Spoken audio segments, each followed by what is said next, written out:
alteraciones del comportamiento, que son una de las causas principales por las cuales las mamás acuden a los consultorios. Son niños que están demasiado inquietos, demasiado activos, ¿no? Prácticamente en la casa pues los pone, como decimos vulgarmente, de vuelta y media toda la familia, ¿no? Entonces ellos dicen, pues, ¿qué puedo hacer con este niño? Amarrarlo con una soga a la cama, ¿no? Entonces muchas veces este tipo de niños los vemos en el consultorio. Son niñitos que ingresan al consultorio, agarran todo lo que pueden, destruyen, botan al suelo, en fin, hacen su rabieta, etcétera. Entonces son problemas un poquito complejos, pues, sobre todo para los papás, ¿ya? Muy bien, ¿cuáles son los factores genéticos que hay que tomar en cuenta? Si un padre tuvo o tiene un TDAH, el riesgo en este chiquito aumenta entre 2 y 8 veces. Si para un hermano, este riesgo aumenta entre 3 y 5 veces. Y un gemelo, homocigoto, entre 12 y 16 veces, ¿no? Y funciones o factores ambientales que van a desencadenar el problema o que van a modular o alteraciones en la modulación de la carga genética, ¿no? Uno, la exposición intrauterina al tabaco, al alcohol o a tratamiento farmacológico. ¿Qué drogas? Benzodiazepinas o anticonvulsivantes. La prematuridad. Fíjese también entonces, ¿no? Hemos visto todos los problemas que puede tener el prematurito o el recién nacido de bajo peso, ¿no? Para su edad gestacional. Una de las causas también va a ser entonces el TDAH. Las complicaciones perinatales. A ver, aquí viene un aspecto importante, jóvenes, ¿no? La atención del parto, ¿ya? La atención del parto. Si nosotros no hacemos una buena atención de parto, permitimos que haya una injuria, ¿no?, cerebral a ese bebito, ¿no?, una asfixia perinatal, se va a manifestar posteriormente como, en este caso, como un TDAH, ¿ya? Otro factor ambiental sería la edad materna, ¿no?, avanzada al momento del parto.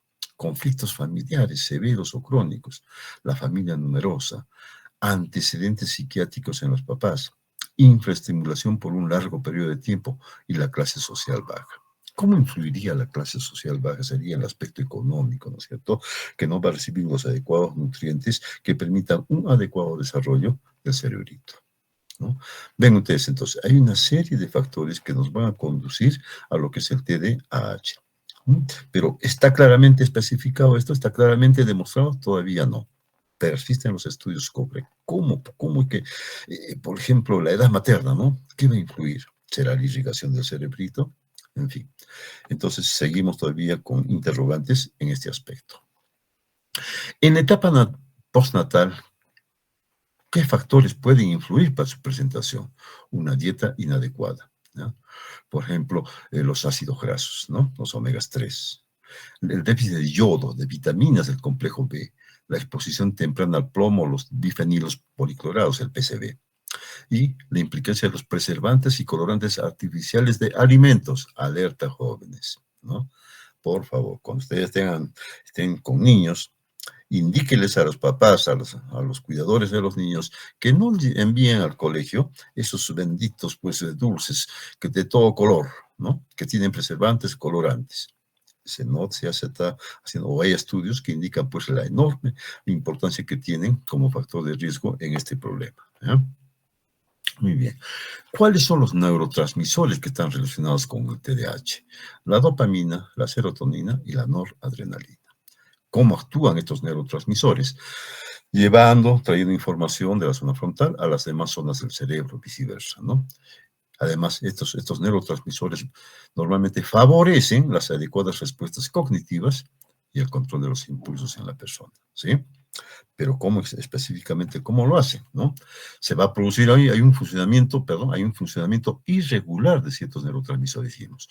Lo primero, alteración de las vías dopaminérgicas. ¿Cómo actúan estas vías? Son responsables de los síntomas de hiperactividad e impulsividad.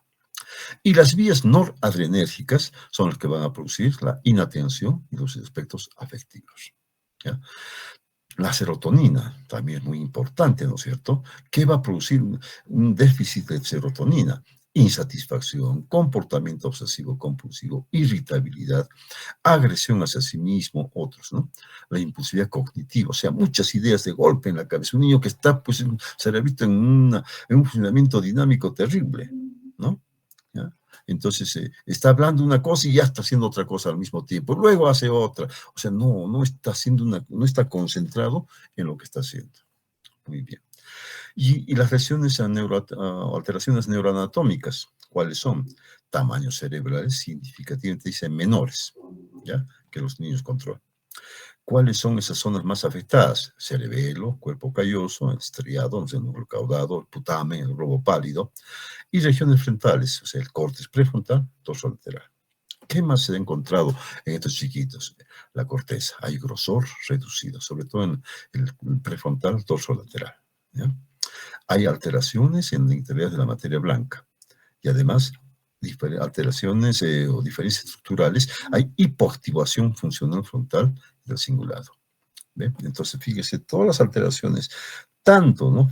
funcionales como también anatómicas, que se ha mostrado que se presentan en esta enfermedad. Muy bien. ¿Cómo hacemos el diagnóstico? ¿No? Entonces vamos a utilizar los criterios de la Asociación Estadounidense de Psiquiatría, ¿ya? Entonces, según los tipos de síntomas que presenten estos chiquitos, se pueden ver tres tipos o presentaciones de TDAH. Aquellos en lo que predomina la falta de atención, ¿no? Les decía que hacen una cosa, hacen otra, no prestan atención a lo que está diciendo la mamá, la profesora, etcétera. Una segunda presentación es la que predomina la hiperactividad, la impulsividad. ¿Listo? Son niños que están en constante movimiento, ¿no? Están empujando a sus compañeros, están tirando las cosas al suelo, etcétera. Y la tercera presentación es la presentación combinada de ambos, ¿no? Bien, veamos entonces cada uno de ellos. Perdón. Hablemos entonces del patrón persistente de falta de atención o hiperactividad o impulsividad que interfiere con el funcionamiento o el desarrollo.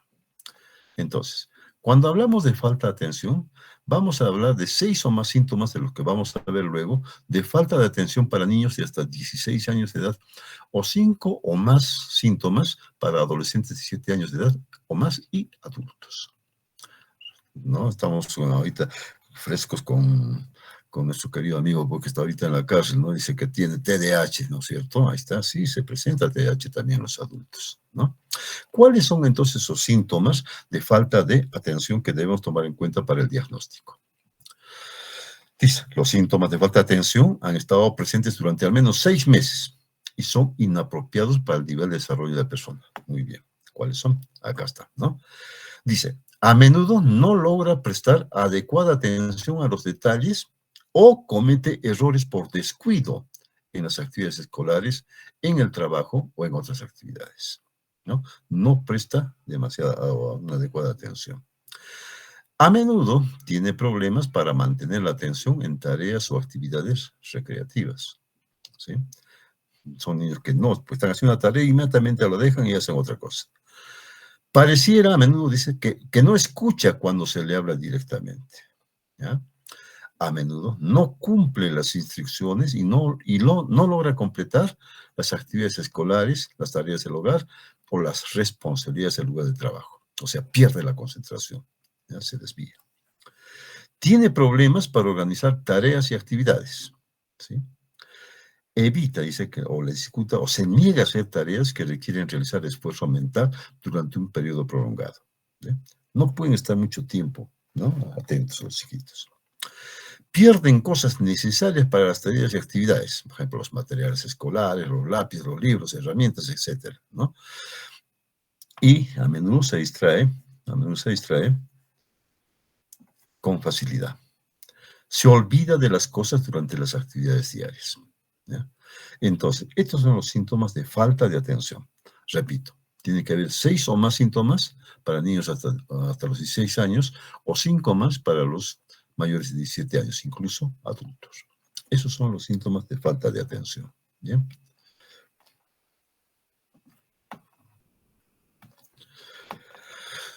Ahora hablemos de la hiperactividad e impulsividad. Igual, 6 o más síntomas de hiperactividad hiperactividad e impulsividad para niños de hasta 16 años, o 5 más para adolescentes de 17 años para hacia adelante. ¿Cuáles son? Aquí está. Tenemos. A menudo se mueve nerviosamente o da golpecitos con las manos o se retuerce en el asiento. No está quieto, está en constante movimiento. Deja su asiento en situación con, ya les digo, no sea tanto, está con los chiquitos, ¿no? A menudo corre o trepa en situación adecuada.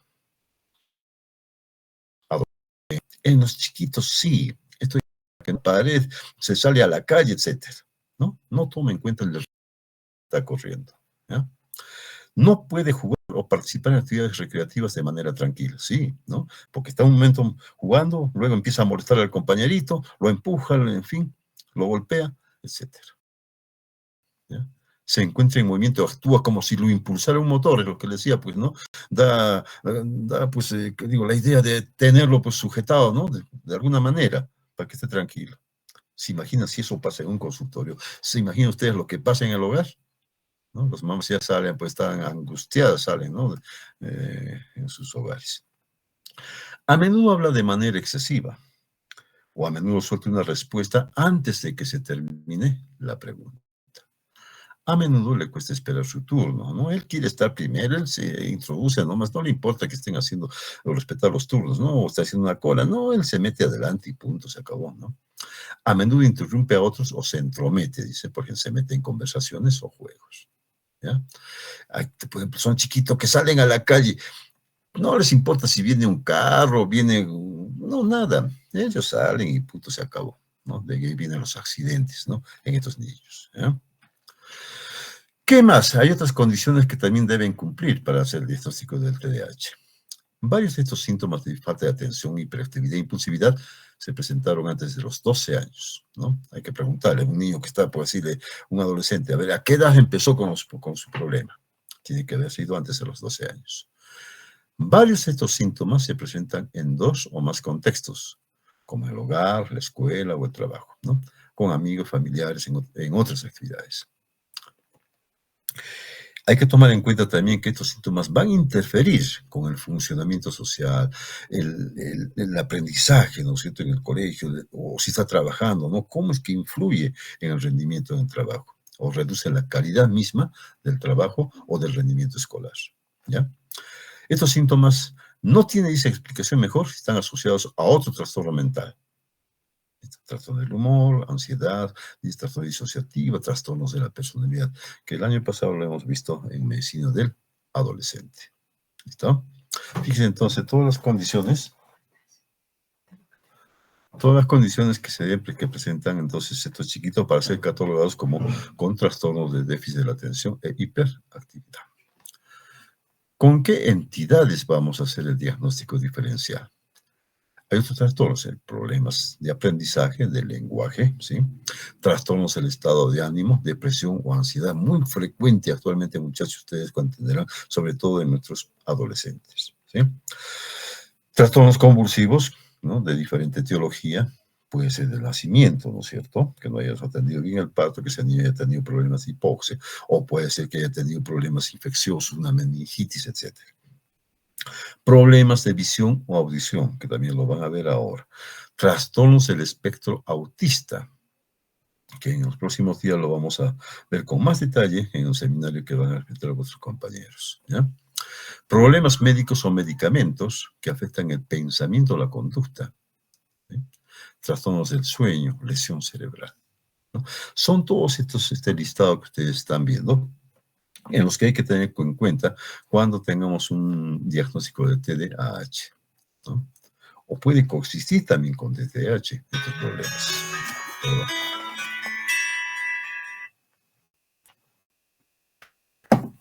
Bien. Y el tratamiento. No hay tratamiento curativo, ¿no? Con los tratamientos actuales, hablando del tratamiento farmacológico, con las drogas que empleamos, estos tratamientos se consiguen mejorar, solamente mejorar hasta un 70 o 80% de casos. Y cuáles son los fármacos que vamos a utilizar? Son de dos grupos, ¿no? Los psicoestimulantes y los no psicoestimulantes. Entre los psicoestimulantes, ¿no?, que aún no hay un consenso, les digo, como para poder utilizar en niños, sobre todo los más pequeños, ¿ya? Tenemos el metilfenidato, que va a producir inhibición de los transportadores de dopamina cerebrales. ¿Qué ocurre entonces al inhibir? Frena el proceso normal de su recaptación, aumentando la dopamina en las uniones sinápticas, ¿no? La anfetamina, ¿no?, que va a facilitar la liberación de dopamina desde el interior de las neuronas, en las que se almacena, por lo que sería algo más útil, ¿no? ¿Cómo actúa la dopamina? Aumento en la motivación, facilita la respuesta cerebral ante la ejecución de tareas. Hay otros, ¿no es cierto?, que no se utiliza mucho en niños. El modafinilo, por ejemplo, la premolina. El modafinilo nos va a mejorar la atención y el control de impulsos. Y la premolina es un tratamiento poco usado. Por lo menos en niños nunca hemos utilizado. No he visto utilizar a los psicólogos o psiquiatras, por si acaso, ¿ya? Esos son los psicoestimulantes. A los no psicoestimulantes, generalmente, perdón, como ustedes ven, 20 a 30% de estos pacientitos no responden a los psicoestimulantes, o bien no toleran sus efectos secundarios. ¿Cuáles son efectos secundarios? Alteraciones del estado de ánimo, ansiedad, tics, etc. Entre estos fármacos no psicoestimulantes tenemos dos grandes grupos, la atomexatina y los antidepresivos. Ahí tenemos el bupropión, inhibidores de la aminoxidasa, los tricíclicos. Otros medicamentos o fármacos que no hay una evidencia grande para su uso todavía en niños son los nicotínicos o la guanfacina, ¿ya? Entonces, en resumen, si hablamos de tratamientos farmacológicos, nos quedamos entonces con el primer grupo, ¿no? El metilfenidato y la anfetamina. Muy bien. ¿Qué más vamos a hacer con estos niños aparte del tratamiento farmacológico? El tratamiento psicológico, que es el más importante, ¿ya? Entonces, que he dicho que los tratamientos farmacológicos solamente efectivos en un determinado porcentaje y en forma incompleta. Por tanto, es necesario recurrir a la psicología. Abordajes psicológicos, al menos de tipo educativo. ¿Qué es lo que se pretende con este tratamiento psicológico? Se haga consciente de las limitaciones que produce la enfermedad y del cambio, ¿no es cierto?, que se va a presentar en su vida diaria, ¿ya? En los niños, lógicamente, ellos todavía no lo van a entender, pero los papás sí tienen que entender eso, ¿no? Que si los sometemos a este tipo de tratamientos o terapias, ¿no es cierto?, el propósito es cómo va a cambiar entonces esa rutina diaria del niño, ¿ya? Y los cuidados que va a requerir a posteriori, ¿no? ¿Cuáles son esas terapias que tenemos? Las terapias cognitivo-conductuales e interpersonales, y también tenemos las terapias psicodinámicas, ¿ya? Actualmente se están empleando los tratamientos multimodales, que son mucho más efectivos, ¿ya? Muy bien. ¿Y en qué consiste el tratamiento conductual? Evaluar las conductas problemáticas del niño, determinar qué le estimula a cambiar y decidir qué cambios podrían ser más útiles, ¿no?, para que ese niño tenga pues una vida aproximadamente o muy próxima a la normalidad, ¿ya? ¿En qué niños es útil? Aquellos niños con problemas de conducta, ¿ya? Ustedes seguramente ya han hecho o ya lo van a hacer cuáles son los trastornos de conducta y emocionales en el niño, ¿no? Ahí es muy interesante este tipo de tratamiento. Es menos eficaz en los adolescentes y adultos. ¿Por qué es difícil de hacerlo entonces en los niños, no? Por la dificultad de seleccionar recompensas y castigos, ¿no? Usted le dice, si te portas bien, te voy a dar un chocolate, ¿no? Es algo que está prohibido, ¿no? Ya, pero damos un ejemplo. Te voy a dar un chocolate. A ellos no les importa si les damos o no chocolate, ellos siguen actuando igual. Más que todo es para niños mayores o adolescentes, ¿no? Muy bien, también porque es difícil de poner en práctica, por la tendencia de los padres a culparse entre ellos, ¿no? Y ese es un gran problema familiar, ¿no es cierto? Motivo de disarmonía familiar. El papá le echa la culpa a la mamá le echa la culpa al papá, y en fin, toda la familia se ve involucrada en el asunto, ¿no? Y el otro, decíamos, son los tratamientos multimodales, ¿no? O sea, este concepto indica que los pacientes y familiares con este trastorno pueden llegar a recibir toda una batería de abordajes, ¿ya? No lo vamos a exponer muy extenso porque ya es propio de la psicología, ¿ya? ¿Qué más? ¿Qué otros tratamientos se están utilizando actualmente? el neurobiofeedback, ¿no? El electroencefalográfico, o sea, la autorrelajación controlada mediante electroencefalograma. Las dietas de eliminación, ¿no es cierto? Pasando por ejercicios reglados de lectura y motilidad. Dicen, ninguno todavía ha superado una crítica científica. Actualmente sí se ha demostrado, por lo menos los estudios están muy avanzados, la dieta, ¿no? Con ácidos grasos esenciales omega 3. ¿Por qué? Porque se ha visto, ¿no?, que un déficit en estos chiquitos de estos ácidos grasos esenciales. Igual también del ácido araquidónico, que también está disminuido. Entonces, los estudios hasta la fecha demostraron que son eficaces en diferentes trastornos, en la depresión unipolar y también en el TDAH. Todavía seguimos en la etapa de investigación, pero ya tenemos algunos resultados ya prometedores para el futuro, ¿no? Muy bien. Ahora, ¿cómo hacemos nosotros, no? Como médicos generales, ¿qué vamos a hacer en atención primaria? ¿Qué consejos ustedes tienen que dar, ¿no?, ante la presencia de uno de estos niños? Lógicamente, ustedes ante un niño, la conducta final será pues referirlo, ¿no es cierto?, al hospital para que lo trate de acuerdo a la gravedad, será pues el psicólogo o el psiquiatra, ¿no? Pero como médicos nosotros tenemos que aconsejar a los papás, ¿qué vamos a hacer, ¿no?, con estos chiquitos? Lo primero, tratar entonces de que los papás creen una rutina. O sea, dice, trate de seguir el mismo horario de actividades todos los días, desde el momento en que se despierta hasta el momento de irse a dormir, ¿sí? Otro consejo, organícese, dice. Anime a su hija a colocar la mochila de la escuela, la ropa y los juguetes en el mismo lugar todos los días. Entonces, de esta manera el chiquito ya, pues, ¿no?, piensa, dicen, ya sabe dónde está dejando la mochila, ¿no? Ya no se le pierde, ¿ya? Difícil, porque conversando con profesores me dicen, no, es imposible. Dicen, no se acuerdan dónde ponen sus cosas, lo dejan tirado en el patio, en el baño, etcétera, ¿no? Pero hay que hacer entonces el tratamiento. Controle las distracciones. Ahí está. Y no solamente para los con TDAH, ¿eh? A todo niño, apaguen la televisión, el momento de estudiar, el momento de comer, ¿sí? Limite el ruido, proporcione un espacio de trabajo limpio cuando su hijo esté haciendo la tarea escolar. Algunos niños aprenden bien si están en movimiento o escuchando música de fondo. O sea, el papá tiene que ver cuál va a ser el estímulo adecuado para que ese niño se tranquilice. Esto puede ser la música, ¿no? La música es una maravilla. No sé si hemos visto con ustedes cómo en el desarrollo, ¿no?, en estimulación temprana que vimos el año pasado, la música es básica y fundamental. ¿Por qué? Porque estimula todo el sistema nervioso, ¿eh? Entonces ahí la musicoterapia se llama, que es muy importante en los chiquitos, sobre todo aquellos que tienen problemas en el desarrollo psicomotriz, ¿eh? ¿Qué más vamos a aconsejar? Limite las opciones. Ofrezca pocas opciones para elegir, de modo que ese chiquito no esté abrumado ni sobreestimulado, ¿ya? O sea, ofrezcale elegir entre el conjunto de ropa, el otro, entre esta comida o este juguete, el otro. Pero no lo llenen de estímulos, ¿no? No le pongan demasiados juguetes, demasiada ropa o comida, en fin, lo necesario nada más, ¿ya? Sea claro y específico cuando hable con su hijito, ¿no? Hágale saber que lo está escuchando, una descripción de lo que su hijo dijo, ¿no? Mucha importancia acá es el ambiente familiar. Denle la importancia del caso, ¿ya? De indicaciones claras, breves, cuando el niño tenga que hacer algo. No lo atosiguen, no lo confundan al chiquito, ¿ya? Ayude a su hijo a planificar. Divida las tareas complicadas en pasos más simples y cortos. O sea, el tiempo es importante, ¿no? Si la tarea va a ser muy larga, empezamos mucho más antes y hacemos pausas, ¿no?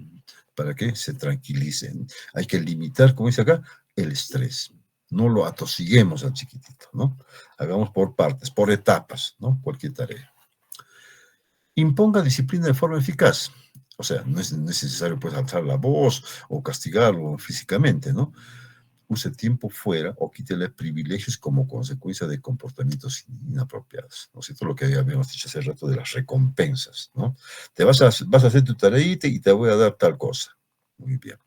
O por el contrario, ¿no? No vas a ver la tele, pues, si no haces tu tarea. ¿Listo? ¿Qué más? Utilice metas y Y reconocimiento, ahí estamos, ¿no? Meta y reconocimiento u otra recompensa. Pues una tabla para enumerar las metas, registrar las conductas positivas, hacer saber al chiquito que lo hizo bien, hay que diciendo, o hay que recompensarlo, pero no ofrezcamos golosinas, por favor, ¿ya? Asegurémonos que las metas sean realistas. No les exijamos mucho nuevamente. Los pasos pequeños son importantes. ¿Ya? Progresivamente ese niño se va a ir acostumbrando, va a tomar un mayor nivel, digamos, de responsabilidad en sus actos. Cree oportunidades positivas. Hay situaciones en que a los niños les puede resultar estresantes, ¿no es cierto? Entonces, el papá tiene que saber, la familia tiene que saber qué es lo que al niño le gusta, qué es lo que hace con más detalle, ¿no?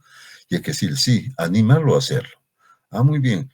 Vemos un chiquito que no le gustan las matemáticas, por decirles, ¿no? Pero sí le gusta, pues, hacer, ¿qué les digo? Hacer dibujos, hacer muñecos, en fin. Tenemos que buscar, entonces, qué es lo que el niño le gusta hacer y lo hace bien. ¿Ya? No obligarlo así, pues no, yo quiero que estudie después matemáticas, lo voy a poner al colegio Kramer, que es un colegio preuniversitario donde hacen matemáticas mañana, tarde y noche. No, eso es malo, ¿no? Tenemos que saber entonces diferenciar qué es lo que al niño le gusta hacer y animarlo a que lo haga y lo haga bien, ¿no? Entonces ya sea en la escuela, deportes, arte, música, juegos, etcétera, ¿no? No le vamos a obligar, pues, yo quiero que tú seas futbolista, no, déjenoslo que él solo elija lo que le guste, ¿ya? Puede ayudar a crear experiencias positivas. Y proporcionen un estilo de vida saludable, ¿no es cierto? La comida es importante, una comida nutritiva, que haga actividad física, de que duerma lo suficiente, ¿no? Entonces, esto también nos ayuda a que el niño pueda entonces entrar, digamos, en una etapa de relajación, ¿ya? Muy bien.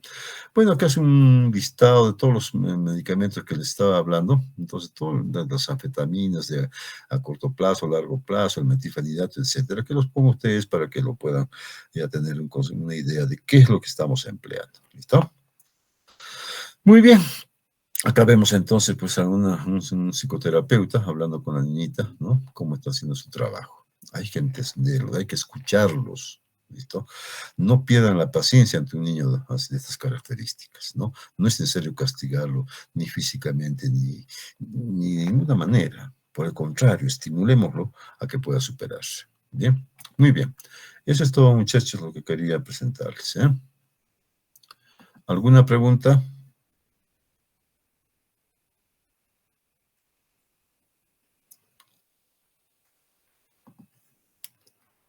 Bien, ¿alguna pregunta, jóvenes? Muy bien, espero que por lo menos haya servido esto para dar esa charla de qué hacer, ¿no? ¿Qué hacer con estos chiquitos? ¿Ya? ¿Cómo vamos a enfocar cuando tenga? Se van a encontrar ustedes, tarde o temprano se van a encontrar con estos niños, ¿no? Entonces ya tenemos que tener un criterio, una idea de cómo actuar. No lo vamos a curar, no vamos a poder intervenir con terapia conductual, etcétera, ¿no? Pero sí tenemos que dar los consejos que hemos visto al final, ¿ya? Entonces, ¿qué les digo? Función del médico, ¿no es cierto? Orientar a la familia, porque van a ver ustedes cómo llegan los papás desesperados al consultorio, ¿no? Un niño que no hace caso, que destroza todo a su paso, que anda cayéndose constantemente, anda con heridas, etcétera, ¿no? Por su mismo comportamiento. Ya, muchachos, entonces ese es el reto que tienen ustedes como médicos generales. ¿Qué hacer ante este tipo de niños? Que muchas veces se representan un problema, ¿no? Para la sociedad. ¿Quiénes son los que más padecen este problema? Ya les dije, no son los profesores. ¿Ya? Anteriormente estos niños se los incluía pues en escuelas especiales, ¿no? Ahora no, están con los demás niños. Entonces, ¿se imaginan los problemas que traen tanto a la profesora, tanto a sus compañeritos, aparte de la familia, ¿no? Hay que saber entonces conducirnos adecuadamente ante estos chiquitos. Muy bien. No habiendo más preguntas, bueno, no hay ninguna pregunta, nos pasamos a retirar. Señorita Noemi, ¿cuándo tengo mi seminario? Doctor, buenas noches. Es el día viernes Ah, ya, a entonces el las grupo 12 3 estará, pues y ya, media. el grupo 3 estará feliz de la vida con trastornos del espectro autistas, ¿no? Qué lindo, es un tema muy bonito, les digo. ¿Ya? Bien, entonces nos vemos el día viernes, espero que no haya ningún contratiempo para poder encontrarnos. Muy buenas noches, jóvenes. Que tengan una bonita noche y que descansen después de haber dado un examen excelente, supongo, ¿no? Buenas noches, jóvenes. Buenas noches, doctor. Muchas gracias. Buenas noches, doctor. Hasta luego, doctor.